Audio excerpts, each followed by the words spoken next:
Hi, we wanted to focus our discussion today on one of our fostering schemes at Islington, which is Respite Fostering. And Matt and Rachel are going to help me with that by sharing some of their experiences of their journey as respite foster carers for Islington. So thanks for joining us and listening to us today about respite fostering. Can we just start with maybe just a simple definition about what is respite fostering?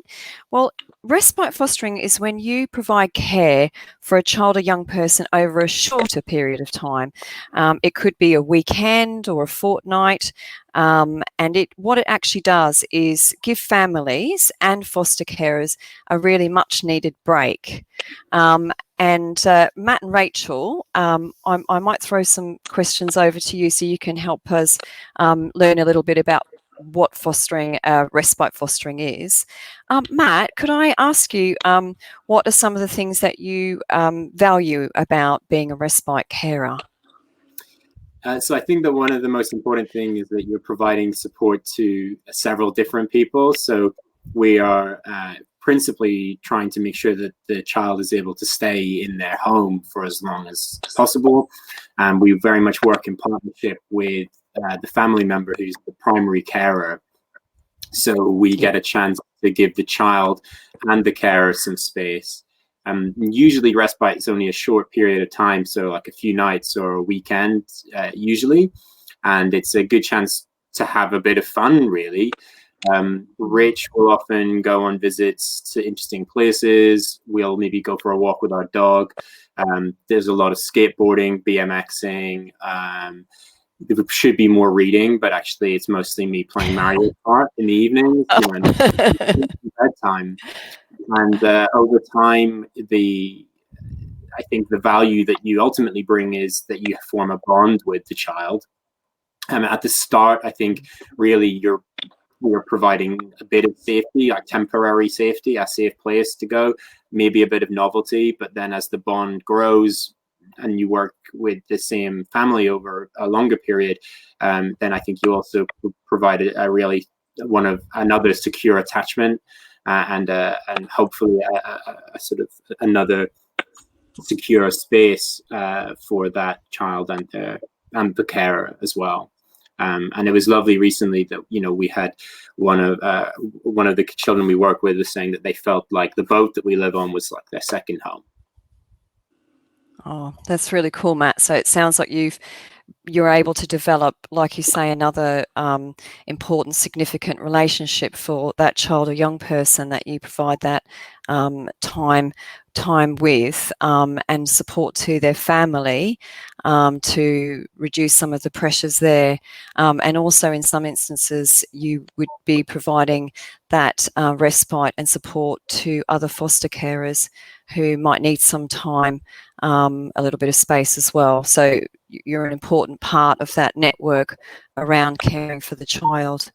And it also sounds like you get to do some fun things together as well, including playing Mario Kart. I mean, I'm an English teacher, so Rachel is constantly telling me off that I don't do. She expected us to be reading and reciting Shakespeare, but it's really an opportunity to indulge what I'm really interested in, which is watching Stranger Things, eating pizza, playing Nintendo.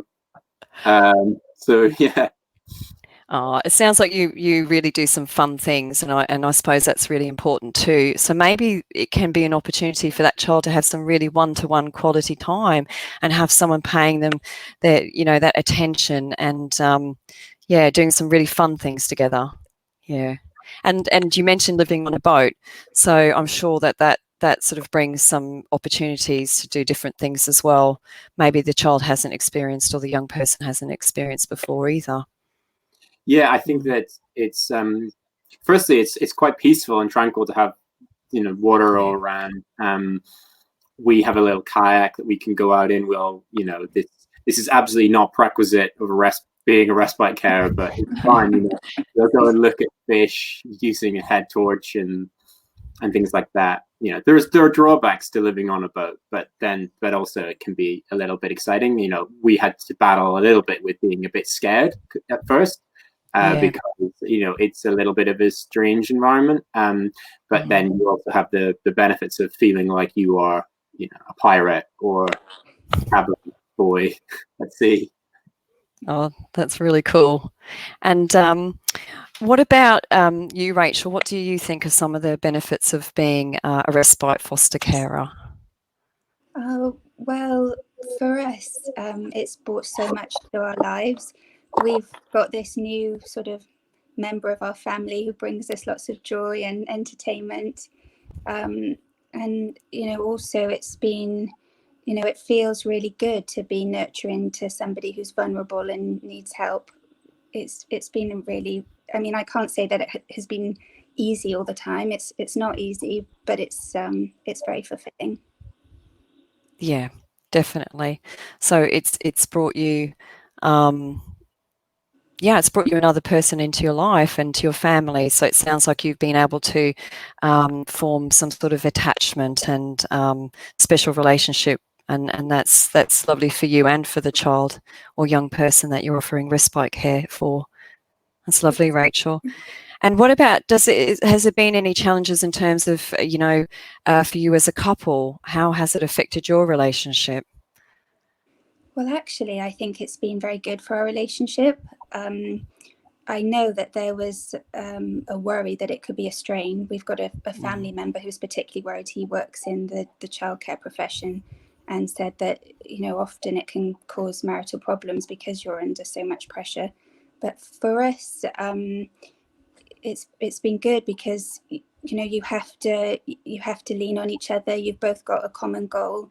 You need support. And I think that in a way that we didn't really expect, we just naturally work as a team when it comes to looking after this child. And that's not something that's natural in every area of our life. We can definitely disagree on a lot of things, but this is just a common purpose for us. Yeah. So it sounds like although there's obviously challenges when you do foster, and there can be stresses, but you are offered support. You have a supervising social worker if you're a respite carer, just like you would if you're a mainstream foster carer. You can still access all of the training that we have, and you really do sound like, from what we've spoken about, that you're a very valued member of that network, who are all working together to support the child and young person to have the best possible outcome, really, in their life. So it sounds like it's overall, been a positive experience for you both. But I should also add that we mentioned earlier that you don't have to be a couple to be able to do this. If I was single, I'd be doing the same thing. It definitely helps if you have people that you can lean on for some emotional support now and again. But absolutely, don't think about it. Do think about it if you're single as well. Yeah, definitely. And I suppose something that you can also do is, if you're offering respite, maybe you don't feel like you have the time, if you're working full time, to offer a home full time to a child, but you can definitely do respite still. So you both still work and are able to provide the support to children and young people. Exactly, yeah. You just have to realise that it's a bit of a long game. I mean, you could be offering respite care on a very short ad hoc basis, but we've been doing it for a year, most weeks with the same child. And it's just, of course that's an investment, but it really pays off because you can see, you can see how our relationship has changed so much during that time. Yeah, definitely. All right. Well, I hope that everyone's found that discussion helpful, and after hearing about Matt and Rachel's experience, that maybe you're thinking a little bit more about becoming a foster carer. So if that's something you want to find out more about, please just get in touch. So you can see the number and the web address scrolling along the screen there. Just send us a message, email us, give us a call. You can even have a look on our website. The link's on our Facebook page. So we'd love you to get in touch, and we look forward to hearing from you. Thank you.